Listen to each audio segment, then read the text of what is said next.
Okay. Well, let me start quickly by doing a little round of Pack Mountain introductions, just so you all know who we are on our side. And if I could get everyone who's joined, if you don't mind and feel comfortable dropping in the chat your name, the organization that you represent, and your email address, we'll use that to make sure that we get you all any updates about this afterwards. So that's how we'll get in touch with everybody.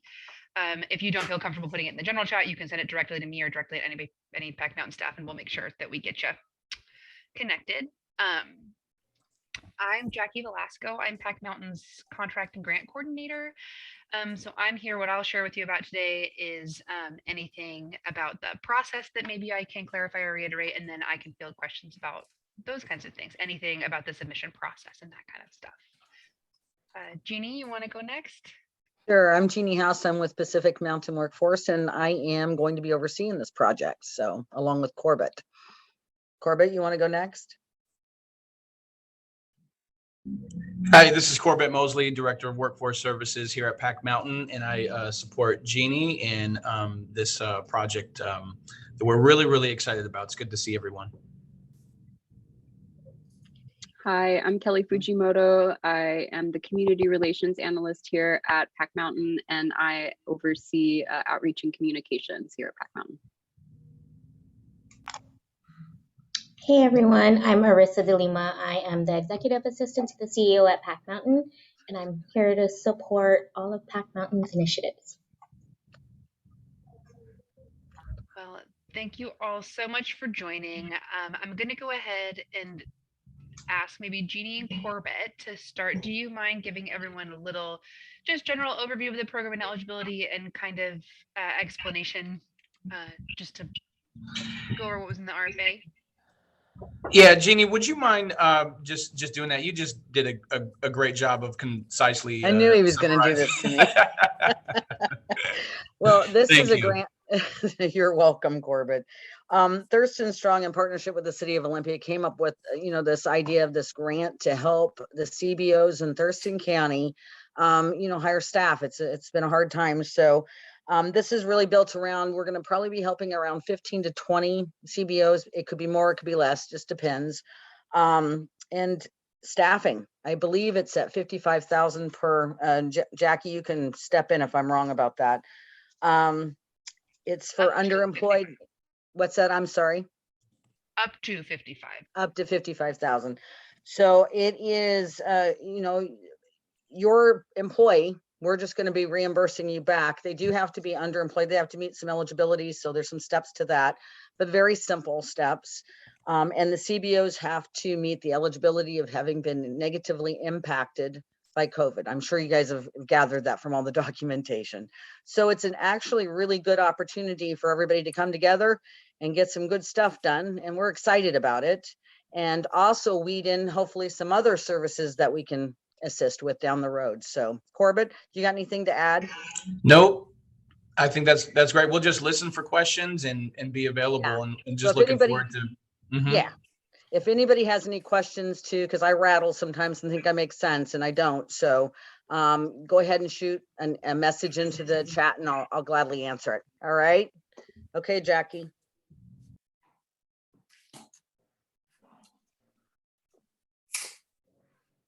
Oh. My bad. I'm unmuted now. So Jeannie, just to piggyback a little bit on what you said, I think the county's main intention when we were kind of negotiating this grant with them is really that it's a triple win, right? So that if there are organizations that have been providing critical services in Thurston County to people who need it, who are impacted by COVID, let's increase the reach of those organizations. Let's create some jobs for people who need some training. So the organizations are benefiting, the mentees are benefiting from the work experience. And then, of course, the community is benefiting from the increase in services or keeping services active and alive that have been struggling because of the pandemic. So that's the idea. If that sounds like you, then you are in the right place. And we're so glad to talk with you. The RFA itself should outline kind of what Jeannie mentioned. As for the application process itself, I hope that the job form link was working for everyone. It's that online submission platform. You'll want to fill out that form. And this deviates a little from our typical PacMtn process in terms of scoring, because truly our scoring criteria this time is all based on eligibility and first come, first serve. So if you are eligible as described or defined in the RFA, and you are within the first number of applications that we can fund for this project, that is how organizations will be selected. And so if you're an organization that is not totally sure how to generate some of the evidentiary documentation, so if you're like, oh, how do I prove that I was COVID impacted? There are some examples, I think, in the RFA, but if not, you can connect with Daisha at the Community Foundation, and she would be happy to help you kind of figure out what those things would be, and with any application support around that. So I think that's my spiel. So maybe now we can jump into your questions. I'm hoping everybody has some good stuff that maybe we can clarify. So for questions, you're welcome to just jump in if you're comfortable doing that. You can raise your hand using the little Zoom hand if you want, or you can drop it into the chat and we can answer them that way too, whatever you're the most comfortable with.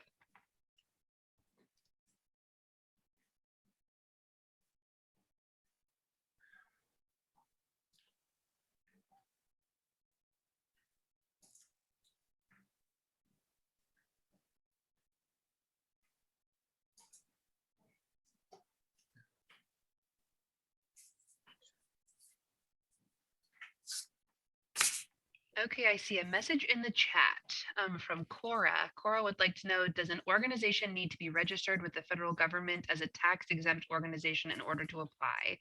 And if not, how should fiscal sponsor info be entered into the application?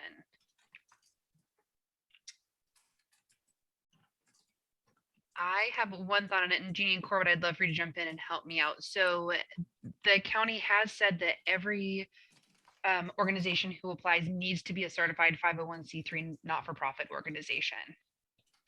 Right. And we floated the question, I think, when we were developing sort of the eligibility criteria alongside the county, and we asked the question of if you are an organization with fiscal sponsorship, and they asked us to focus on organizations that are already certified. If it's something that you have a specific question about, you'd be welcome to email that question to our contracts at pacmtn.org email address, and I'd be happy to take the question to the county to double check on that one. Jeannie and Corbett, anything to add? No, I think you have it. I think it's exactly what they said. Yeah. Excellent. And I Corbett, does think that that's- answer your question?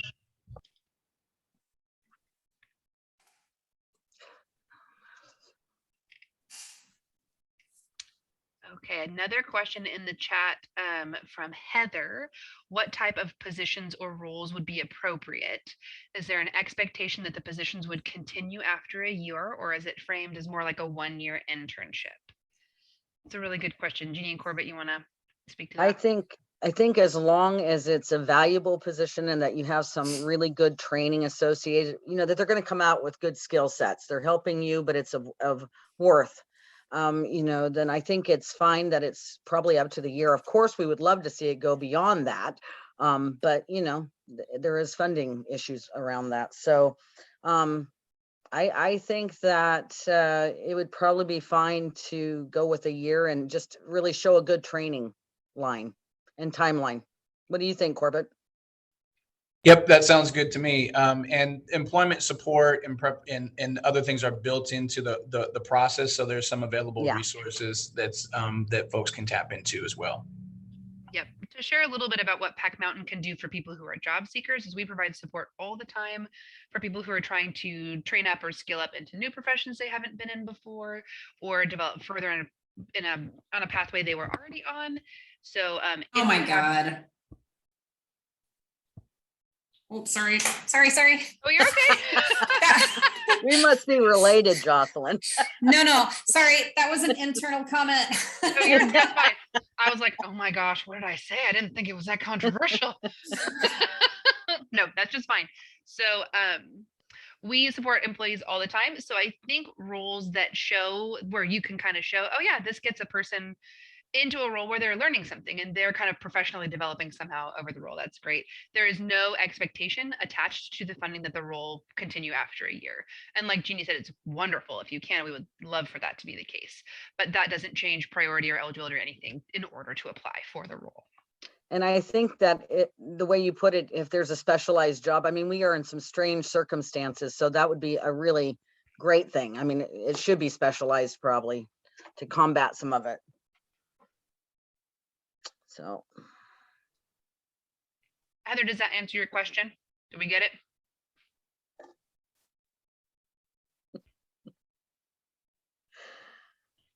Okay, I see Jocelyn, you asked in the chat, are there specific types of jobs that are more desirable to be funded than others? If it's a specialized job, is that less desirable than a position that we have multiple employees covering? I think kind of like Jeannie mentioned, it's totally okay if it's a unique or specialized role. It's whatever you think would benefit your organization and can still demonstrate that professional development opportunity for whoever gets hired for it. Does that answer the question?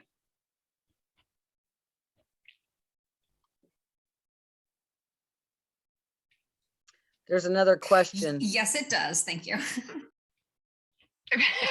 And Jocelyn, you are just fine. Don't be embarrassed, right? You're just fine. Rachel, hi Rachel, asks, what are the job supports that PacMtn has available to mentees? I'm Good glad question. you asked. Jeannie and Corbett, you want to talk about that? Well, I can jump in and then Corbett can back me up. So part of that is that we can co-enroll into some of the programs here to offer supports. Say, for instance, they need trained up on QuickBooks. I'll just say that. That might be something we can help with. I believe that there's training dollars and support services built into this. I'm not sure, Jackie, you can clarify that. But whatever basically you need, always ask. And if we can't do it, we will definitely figure out a way to do it or tell you we can't. So Corbett, what do you think? Yeah, I think if you're being a work site for someone that this is kind of an entry level or just kind of a position that's going to get them to another step closer to what their career goal is, we can certainly partner up, co-enroll into other programs that we have available, adult and dislocated WIOA services, where we can talk about career pathways, what the career trajectory looks like for the occupation that they're going into, accessing support service dollars when we co-enroll, and those can cover things like work clothes, address barriers that they may have, any of the things like that you would normally expect to receive or should receive from some of our WIOA funded programs. Good direction on, direction in terms of employment pathway, support service dollars, being able to create that portfolio too, based on the work that they are doing now and are stepping into for their next career move, or to support them to become a full-time, employee at your organization. I think all of those things are ways that we can kind of support. And maybe it might be helpful once we kind of get into it, is to share out just some information about all of the resources and programs available through PacMtn. We can certainly follow up with what those services and resources and programs are and how to do referrals. I do also believe that the grant actually has built into it some, money funds for agency directed training and PPE, that type of thing. So I hope that answered your question. Yeah, Rachel, does that get it for you? Yes, thank you so very much. Of course. So I see the next one in the chat is from Mike. To clarify, on the first come, first serve basis, does that mean an application submitted today has priority over one submitted by the March 11th deadline? Mike, technically, yes, that is correct. So if we were to receive more applications than we could fund by that March 11th deadline, that is the intention. So I understand it's a tight timeline and that can be a challenge, and we want to be as supportive as possible. And Daisha has very graciously and wonderfully offered to help anybody with anything they need in getting that application done. We tried to keep it really pared down and as simple as possible for the application itself because of that. So yes, that is true and correct. And also, Applications are still invited after March 11th if we don't receive more than we can fund by that priority deadline. So the flip side of that is, as applications are coming in, question 1 is order received, question 2 is eligibility.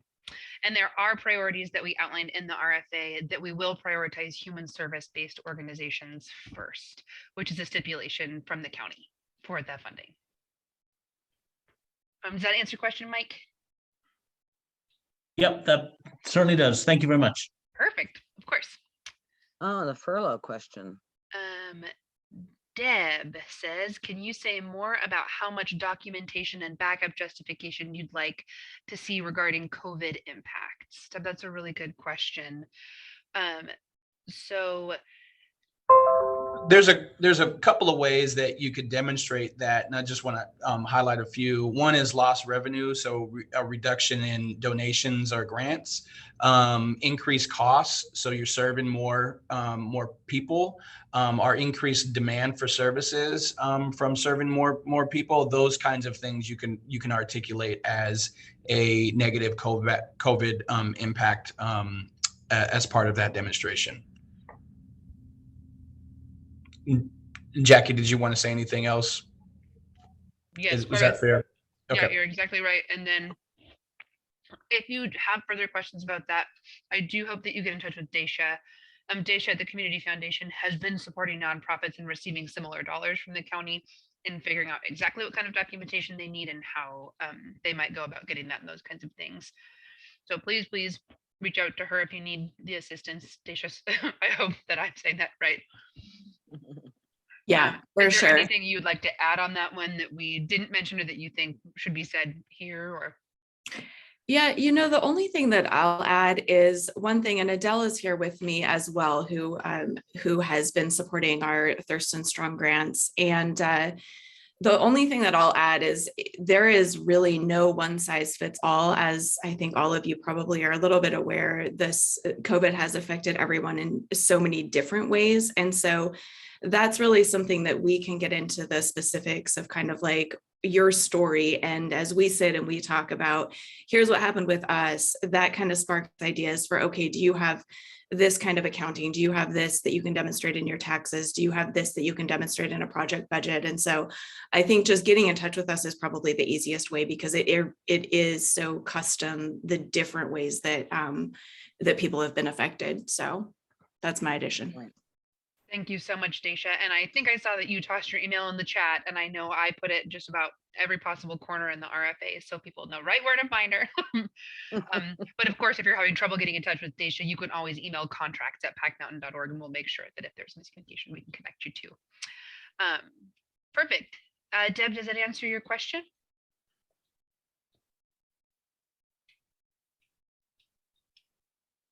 Okay. Yes, thank you. Yeah, no problem. I know you're all probably just trying to enjoy being on mute, and I'm so sorry I keep reading that. Okay, Cora asked, does an organization need to have the required written policies, procedures, capacity, and systems in place prior to the application being submitted or prior to a grant contract being signed? I would say in this case, yes. Junior Corbett, do you want to say anything before I do? Yeah, I kind of think that's probably a good idea. I don't know, Daisha, what do you think? And maybe even Adele, chime in. Well, so I think, that's how I'm reading your application. I think that's a little outside of our part, but Yeah. the eligibility being to be able to support mentee was kind of how I was reading that and understanding it, but would definitely defer to you. Yeah, Daisha, you're exactly right on that. Thank you. I think in this case, an organization does need to have that capacity in place because of that factor, that this is an employee who is also, the program is intended to also benefit in their professional development. And the organization does need to have the capacity to run payroll and all of those things for that employee. This person will be acting as an active employee of your organization. And so I think having those things in place is important. Corbett? And there's also certain protections that are in compliance with federal and state employment laws. And so those kinds of things, compliance with equal employment opportunity, ADA, and the Civil Rights Mhm. Act. Those are some of the federal protections that are required as part of this funding. Excellent. Cora, does that answer your question?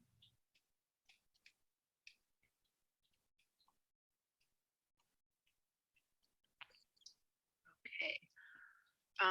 Marta has asked if our organization had to furlough an employee because of the pandemic, could this funding go toward bringing that employee back on? Or does it need to be for someone who has never worked for you before? Marta, that's a great question. I think it could definitely be used to bring that same employee on, with the caveat that that employee would have to be considered eligible as an un or underemployed person, which given a furlough, I think they would likely be qualified under that. But Jeannie and Corbett, I'll let you maybe speak more depth to that before I get in trouble. I think you said it exactly right. And we would just have to gather the documentation to show that they weren't employed or that they were currently underemployed. So, but yeah. And residing in Thurston County. And residing in Thurston County. Yes, Corbett. With our powers combined, Yes. we'll capture it all. Okay, Marta, does that answer your question? Yes, thank you, everyone. Mm-hmm.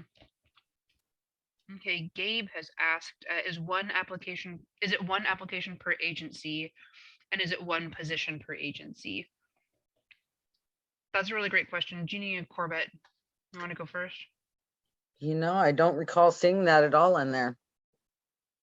I think we actually, I know it's one, they wanted to do one position per organization, Jackie, according to we the. push back against it. So Gabe, that's a Yeah. great question. I'm going to say right now that what I recall from our most recent internal PacMtn conversation, that we were not putting a limit for one application or one position per agency. And I'm going to take that question back to our leadership and double check. So what you'll all find out after this discussion is we'll capture all the questions that you asked here today, and we'll post them publicly on our website.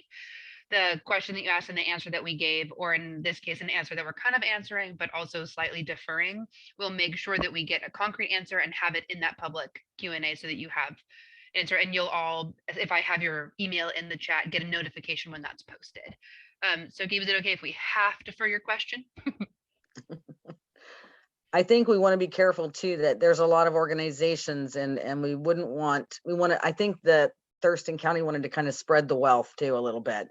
So, but we will definitely get you an answer back. Thank you for asking that. Brian, I'm not muted. Okay. Brian asked, under scope of work, the RFA says to interview and select underemployed and or unemployed Thurston County residents. Do you help us find mentees for this role, or do we seek candidates through our normal hiring process, but also require documentation from them for Thurston County residency and employment struggles? Great question. Jeannie, We'll gladly help, and you can also do it, through your normal channels, and we're glad to help, but they will have to pass through us for screening for eligibility. So if you already have someone in mind for the role, that is Mhm. great. If you happen to recruit somebody through your natural processes and want to move them forward, that's great too. You'll just have to make sure they get connected to Jeannie for eligibility determination. And we will also be working internally to develop a pool of qualified applicants that we would be happy to send out to anybody who is looking for someone for a role and doesn't have someone in mind already. Brian, does that answer your question?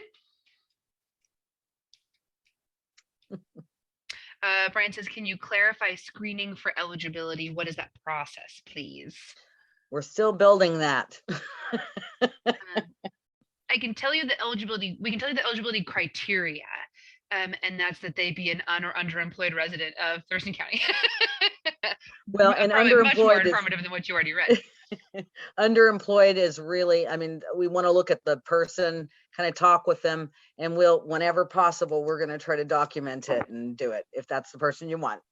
And our workforce system has a concrete definition of underemployed that the county has said is perfectly adequate for this project. That Jeannie can expound upon. But in terms of that, I think it also kind of like this is there might not be a one size fits all for everybody.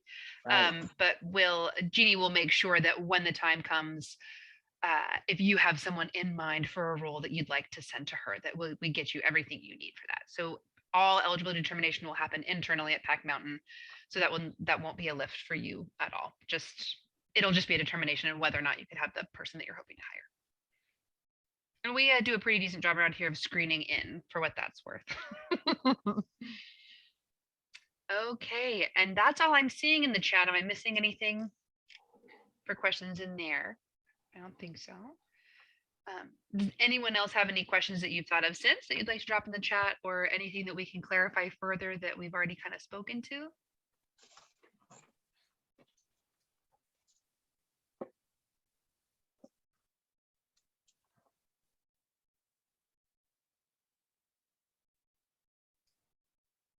Okay, this is also not the end of the road for questions.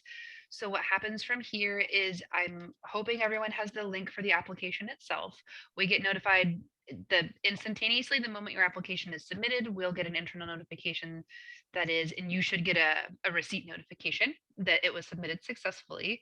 And then if you have questions between now and that priority deadline, or even after the priority deadline, you can direct any application assistance to Daisha. But if you have any questions that we can resolve, further questions about eligibility, anything else that comes up, it's contracts@pacmountain.org. I'll put it in the chat just in case you want to copy and paste it.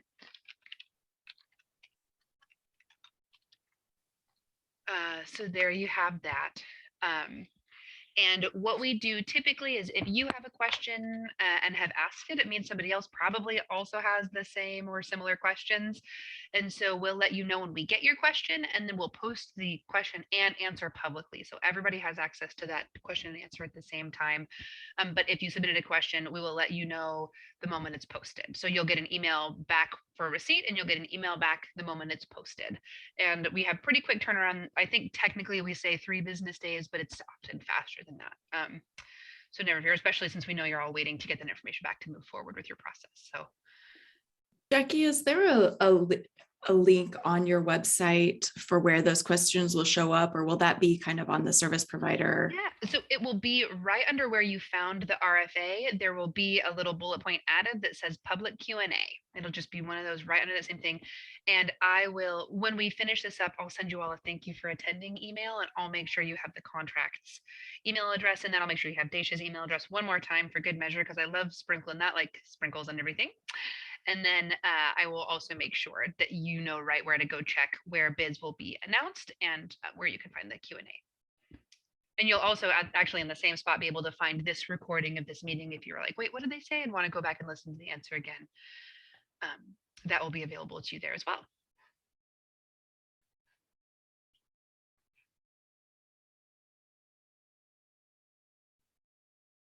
Okay, well, I don't know what more I have to say. Jeannie or Corbett, any last thoughts? Any last words? No, I just thank you for the work that you do in community, and I think this is a wonderful opportunity for us to partner together and learn more about the work that you do, share a little bit more about what PacMtn does, and just looking forward to whatever ways that we can support your workforce needs and the critical services that you provide in community. So just thank you for all of the work that you do, and we're here to help. Everything that Corbett said. Very well So said. you guys, you have a wonderful weekend, and we sure appreciate you guys coming and being part of this. We really do. Thank you all so much. Okay.